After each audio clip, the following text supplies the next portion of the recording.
ನಮಸ್ಕಾರ ರೀ ಎಲ್ರಿಗೂ. ನಾ ಇವತ್ತು ಟೊಮೆಟೊ ಚಿತ್ರಾನ್ನ ಮಾಡ್ಬೇಕು ಅನ್ಕೊಂಡೇನಿ. ಬ್ಯಾಸಿಗೆ ಕಾಲದಾಗ ನಿಂಬೆ ಹಣ್ಣು ಭಾಳ ತುಟ್ಟಿಯಾಗಿರ್ತಾವು ಮತ್ತು ಸಿಗಂಗಿಲ್ಲ, ಸಿಕ್ಕು ಅದ್ರಾಗ ರಸ ಇರಂಗಿಲ್ಲ ಚಂದಂಗೆ. ಅದಕ್ಕೆ ಈಸಿಯಾಗಿ ಸಿಗುವಂಥ ಟೊಮೆಟೊ ಚಿತ್ರಾನ್ನ ಮಾಡ್ಬೇಕು ಅನ್ಕೊಂಡೇನಿ. ಇದು ಭಾಳ ಟೇಸ್ಟಿಯಾಗಿರ್ತೈತಿ ಮತ್ತು ಹಂಗೆ ಈಸಿಯಾಗೂ ಮಾಡ್ಬೋದು. ಈಗ ಇದಕ್ಕೆ ಬೇಕಾಗೋ ಇಂಗ್ರೀಡಿಯೆಂಟ್ಸ್ ನೋಡ್ಕೊಂಡು ಬರ್ರಿ. ನಾವು ಒಂದು ಗ್ಲಾಸ್ ಅಷ್ಟು ಅಕ್ಕಿ ತೊಗೊಂಡ ಅದನ್ನ ಅನ್ನ ಮಾಡಿ ಇಟ್ಕೊಂಡೇನಿ, ಬಿಸಿ ಅನ್ನ. ಹಂಗೆ 2 ಸ್ಪೂನ್ ಅಷ್ಟು ಶೇಂಗಾ ತೊಗೊಂಡೇನಿ, 1 ಸ್ಪೂನ್ ಅಷ್ಟು ಕಡ್ಲಿಬೇಳೆ ಉದ್ದಿನಬೇಳೆ ತೊಗೊಂಡೇನಿ, 2 ಮೀಡಿಯಂ ಸೈಜ್ ಈರುಳ್ಳಿ ಕಟ್ ಮಾಡಿ ಇಟ್ಕೊಂಡೇನಿ, ಒಂದು ದೊಡ್ಡ ಟೊಮೆಟೊ ಕಟ್ ಮಾಡೇನಿ, 4 ಹಸಿಮೆಣಸಿನ್ಕಾಯಿ ತೊಗೊಂಡೇನಿ, ಸ್ವಲ್ಪ ಕೊತ್ತಂಬರಿ ಕರಿಬೇವು ತೊಗೊಂಡೇನಿ ಮತ್ತು ರುಚಿಗೆ ತಕ್ಕಷ್ಟು ಉಪ್ಪ, ಕೊತ್ತಂಬರಿ, ಅರಿಶಿನ ಪುಡಿ, ಜೀರಿಗೆ, ಸಾಸಿವೆ ತೊಗೊಂಡೇನಿ. ಜೀರಿಗೆ ಇರಲಿಲ್ಲ ನನ್ನ ಹತ್ರ, ಹಂಗಾಗಿ ತೊಗೊಂಡಿಲ್ಲ. ಈಗ ಇದನ್ನ ಹೆಂಗೆ ಮಾಡೋದತ್ತಂದು ನೋಡೋಣ ಬರ್ರಿ. ಇವಾಗ ಒಗ್ಗರಣೆಗೆ 3 ಟೇಬಲ್ ಸ್ಪೂನ್ ಅಷ್ಟ ಎಣ್ಣೆ ಹಾಕ್ಕೊಳತ್ತೇನಿ. ಎಣ್ಣೆ ಕಾದಿಂದ ಶೇಂಗಾ ಹಾಕೋಬೇಕು, ಶೇಂಗಾ ಹುರಿಬೇಕು. ಫಸ್ಟಕ್ಕನ ಶೇಂಗಾ ಹಾಕೊಂಡು ಬಿಡ್ರಿ, ಯಾಕಂದ್ರೆ ಲಾಸ್ಟಿಗೆ ಶೇಂಗಾ ಹಾಕಿರ ಅವ ಚಂದಂಗೆ ಬೇಯಂಗಿಲ್ಲ. ಮತ್ತು ಜೀರಿಗೆ ಸಾಸಿವೆ ಫಸ್ಟಕ್ಕೆ ಹಾಕಿದ್ರೆ ಅವ ಹೊತ್ತಿ ಬಿಡ್ತಾವು.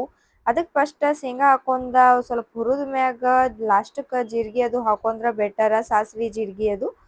ಈಗ ನಮ್ಮ ಶೇಂಗಾ ಕರ್ದಾವು, ಅದಕ್ಕೀಗ ಸಾಸಿವೆ ಹಾಕೋತನು. ಸಾಸಿವೆ ಸಿಡಿಯೋ ಮಟ್ಟ ಒಂದು ಸ್ವಲ್ಪ ಹೊತ್ತು ಕಾಯಿನ್ನು. ಸಾಸಿವೆ ಸಿಡಿದ ಬಳಕನ ಕಡ್ಲಿಬೇಳೆ ಮತ್ತು ಉದ್ದಿನಬೇಳೆ ಏನೈತಿ ಅದನ್ನ ಹಾಕೊಳ್ಳೋನು. ಸಾಸಿವೆ ಸಿಡಿಯತ್ತವು ನೀವು ನೋಡ್ಬೋದು. ಇನ್ನು ಉದ್ದಿನಬೇಳೆ ಮತ್ತು ಕಡ್ಲಿಬೇಳೆ ಏನು ಒಂದೊಂದು ಸ್ಪೂನ್ ತೊಗೊಂಡೀವಿ ಅದನ್ನು ಹಾಕೊಳ್ಳೋನು. ಇವನ್ನ ಜಾಸ್ತಿ ಹೊತ್ತೂ ಹುರ್ಕೊಳಕ್ಕೆ ಹೋಗ್ಬೇಡ್ರಿ, ಸ್ವಲ್ಪ ಕಲರ್ ಚೇಂಜ್ ಆಗೋ ಮಟ್ಟ ಹುರ್ಕೊಂಡ್ರೆ ಸಾಕು. ಭಾಳ ಜಾಸ್ತಿ ಹೊತ್ತು ಹುರಿದ್ರೆ ಬಾಯಾಗ ಕೈ ಹತ್ತಾಕತ್ತವ ಸುಟ್ರೆ. ಸ್ವಲ್ಪ ಕೆಂಪು ಅದಕ್ಕೆ ಕ್ರಿಸ್ಪಿಯಾಗಿ ಆದ್ರೆ ಸಾಕು ಅಷ್ಟ. ಈಗ ಇದಕ್ಕೆ ಹಸಿಮೆಣ್ಸಿನ್ಕಾಯಿ ಹಾಕೋತೀನಿ. ಹಸಿಮೆಣ್ಸಿನ್ಕಾಯಿ ರುಚಿ ಬಿಡೋ ಮಟ್ಟ ತಿರುವಾಡ್ಕೊಳ್ಳೋನು, ಸ್ವಲ್ಪ ಕಲರ್ ಚೇಂಜ್ ಆಗೋ ಮಟ್ಟ. ಅದಾದ್ಮ್ಯಾಗ ಇದಕ್ಕೆ ಹೆಚ್ಚಿಟ್ಕೊಂಡಿರುವಂಥ ಉಳ್ಳಾಗಡ್ಡಿ ಹಾಕೊಳತ್ತೇನಿ. ಉಳ್ಳಾಗಡ್ಡಿನೂ ಚೆಂದಂಗೆ 1-2 ನಿಮಿಷ ಬೇಯಿಸ್ಕೊಳ್ಳೋನು. ಈ ಚಿತ್ರಾನ್ನ ಈಸಿಯಾಗಿ ಮಾಡ್ಬೋದು ಮತ್ತು ಟೇಸ್ಟಿಯಾಗಿರ್ತೈತೆ ಅಂತ ಹೇಳ್ಬೋದು. ಮತ್ತು ಎಲ್ಲರೂ ನಿಂಬೆಹಣ್ಣು ಇಷ್ಟಪಡಂಗಿಲ್ಲ, ಒಬ್ರೊಬ್ರು ನಿಂಬೆಹಣ್ಣಿನ ಹುಳಿ ಇಷ್ಟಪಡ್ತಿರಂಗಿಲ್ಲ. ಅಂಥ ಟೈಮ್ದಾಗ ಇದನ್ನು ಮಾಡ್ಕೊಂಡ್ರೆ ಭಾಳ ಚಲೋ ಆಗ್ತೈತಿ. ಈಗ ಇದಕ್ಕೆ ಕರಿಬೇವನ್ನು ಹಾಕೊಂಡೇನಿ. ಹಂಗೆ ಕರಿಬೇವು ಹಾಕೊಂಡು ಸ್ವಲ್ಪ ತಿರುವಾಡ್ಕೊಳತ್ತೇನಿ. ಇದನ್ನು ನೀವು ಗೊಜ್ಜು ರೀತಿ ಮಾಡಿ ಇಟ್ಕೊಂಡು ಸ್ಟೋರ್ ಮಾಡಿನೂ ಹಿಂದಾಗಡೆ ನಿಮಗೆ ಯಾವಾಗ ಬೇಕೋ ಅವಾಗ ಮಿಕ್ಸ್ ಮಾಡ್ಕೊಂಡು ತಿನ್ಬೋದು. ಮತ್ತು ಇದನ್ನು ನಾವು ಹೊರಗೆ ಹೋಗ್ಬೇಕಾದ್ರೆ ಗೊಜ್ಜನ್ನ ರೆಡಿ ಮಾಡ್ಕೊಂಡು ಹೋದ್ರೂ ಭಾಳ ಅನುಕೂಲ ಆಗ್ತೈತಿ. ಈ ಗೊಜ್ಜು ಮಾಡ್ಕೊಂಡ್ರೂ ಚಲೋ ಇರ್ತೈತಿ ಮತ್ತು ಶಿವಿ ಇರ್ತೈತಿ. ಇನ್ಸ್ಟಂಟಾಗಿ ಯಾವಾಗ ಬೇಕೋ ಅವಾಗ ಮಾಡ್ಕೋಬೋದು. ಈ ಗೊಜ್ಜನ್ನ ನೀವು ಫ್ರಿಜ್ನಾಗ ಸ್ಟೋರ್ ಮಾಡ್ಕೊಂಡು ಇಟ್ಕೊಂಡ್ರೂ ಬರ್ತೈತಿ. ಈಸಿಯಾಗಿ ನಿಮಗೆ ಯಾವಾಗ ಬೇಕೋ ಅವಾಗ ಕಲಿಸ್ಕೋಬಹುದು. ಈಗ ಉಳ್ಳಾಗಡ್ಡಿ ಕಲರ್ ಚೇಂಜ್ ಆಗ್ಯಾವು, ಬೆಂದವು. ಅದಕ್ಕೆ ಏನು ಹೆಚ್ಚಿಟ್ಕೊಂಡಿದ್ದ ಟೊಮೆಟೊ ಅದಾವಲ್ಲ ಅವನ್ನ ಹಾಕೊಂಡು ತಿರುವಾಡ್ಕೊಳತ್ತೇನಿ. ಈ ಟೊಮೆಟೊ ಸ್ವಲ್ಪ ಸಾಫ್ಟ್ ಆಗುವ ಮಟ್ಟ ತಿರುವಾಡ್ಕೋಬೇಕಾಗ್ತೈತಿ. ಮತ್ತು ಚಂದಂಗೆ ಬೇಯಕ್ಕೆ ಬಿಡ್ರಿ ಎಣ್ಣೆಯಾಗ ಅದನ್ನು ಟೊಮೆಟೊನ್ನ. ಆದಷ್ಟು ಕಮ್ಮಿ ಎಣ್ಣೆ ಯೂಸ್ ಮಾಡಿದ್ರೆ ಚಲೋ, ಜಾಸ್ತಿ ಯೂಸ್ ಮಾಡಕ್ಕೆ ಹೋಗ್ಬೇಡ್ರಿ. ಎಣ್ಣೆ ಹೆಲ್ತಿಗೆ ಅಷ್ಟೊಂದು ಒಳ್ಳೇದಲ್ಲ, ಆದಷ್ಟು ನೋಡ್ಕೊಂಡು ಯೂಸ್ ಮಾಡಿರಿ. ಮತ್ತು ಈ ಟೊಮೆಟೊದ ರಸ ಬಿಡ್ತೈತಲ್ಲ ಅದರಿಂದನೂ ಒಂದು ಸ್ವಲ್ಪ ನಮಗೆ ನೀರಿನ ಅಂಶ ಸಿಗ್ತೈತೆ ಅದ್ರೊಳಗೆ, ಗೊಜ್ಜು ಒಳಗನ. ಹಾಗಾಗಿ ಆರಾಮ್ಸೆ ಅನ್ನದಾಗ ಕಲಿಸ್ಕೋಬೋದು. ಜಾಸ್ತಿ ಏನು ಇದನ್ನದು ಇರಬೇಕಂತಂದಿಲ್ಲ, ಎಣ್ಣೆ ಹಾಕ್ಬೇಕಂತಂದ. ಈಗ ಅದಕ್ಕೆ ಉಪ್ಪು ಹಾಕೊಳತ್ತೇನಿ. ಉಪ್ಪು ಹಾಕೊಂಡು ತಿರುವಾಡ್ಕೊಳ್ಳೋನು. ಉಪ್ಪು ಹಾಕೋದ್ರಿಂದ ಟೊಮೆಟೊ ಮತ್ತು ಈರುಳ್ಳಿ ಏನಿರ್ತಾವ ಅವೆಲ್ಲ ಸಾಫ್ಟ್ ಆಗ್ತಾವು. ಯಾವಾಗ್ಲೂ ಉಪ್ಪನ್ನ ಒಗ್ಗರಣೆ ಟೈಮ್ದಾಗ ಹಾಕಿದ್ರೆ ಬೆಟರ್ ಅಂತಂದು ಹೇಳ್ಬೋದು. ಈಗ ಇದನ್ನು ಸ್ವಲ್ಪ 1-2 ನಿಮಿಷ ಉಮ್ಗೊಳಕ್ಕೆ ಬಿಡ್ತೀನಿ ಒಂದು ತಾಟು ಮುಚ್ಚೆ.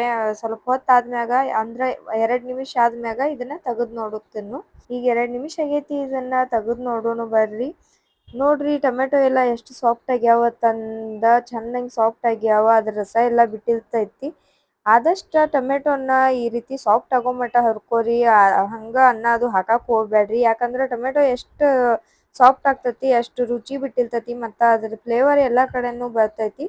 ಹಂಗೆ ಇದಕ್ಕೆ ಒಂದು ಸ್ವಲ್ಪ ಅರಿಶಿನ ಮತ್ತು ಕೊತ್ತಂಬರಿ ಹಾಕೊಳತ್ತೇನಿ.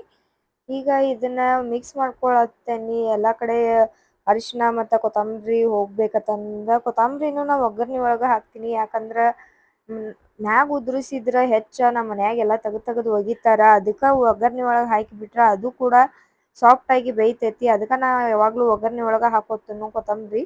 ಈಗ ಅದಕ್ಕೆ ಮಾಡಿಟ್ಟಿರೋ ಅನ್ನ ಹಾಕೊಳತ್ತೇನಿ. ನಾ ಇದಕ್ಕೆ ಬಿಸಿ ಅನ್ನನ ಮಾಡ್ಕೊಂಡು ಹಾಕೊಳತ್ತೇನಿ. ನೀವು ಬೇಕಿದ್ರೆ ತಂಗಳ ಅನ್ನ ಮತ್ತು ಉಳ್ದಿರ್ತೈತಲ್ಲ ಏನು ಅನ್ನ ಅದನ್ನಕ್ಕೂ ಮಾಡ್ಕೋಬೋದು, ಚಂದೋ ಇರ್ತೈತಿ. ಮತ್ತು ತಂಗಳ ಅನ್ನಕ್ಕನ ಚಲೋ ತಂದು ಹೇಳ್ಬೋದು ಈ ಚಿತ್ರಾನ್ನನ. ಯಾಕಪ್ಪ ಅಂದ್ರೆ ಹಳೆ ಅನ್ನ ಬಿಸಿ ಇರಂಗಿಲ್ಲ, ತಿನ್ನಕ್ಕೆ ಅಷ್ಟೊಂದು ಇಷ್ಟ ಆಗಂಗಿಲ್ಲ.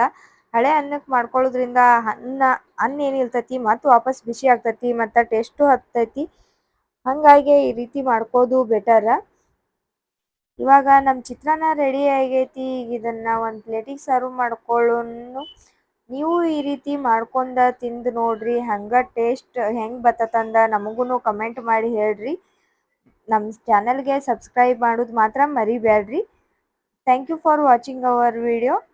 ಲೈಕ್ ಮಾಡೋದು ಮರಿಬೇಡ್ರಿ. ಲೈಕ್ ಮಾಡಿ ಆಮೇಲೆ ಪೇಜ್ ಕ್ಲೋಸ್ ಮಾಡಿರಿ. Thank you.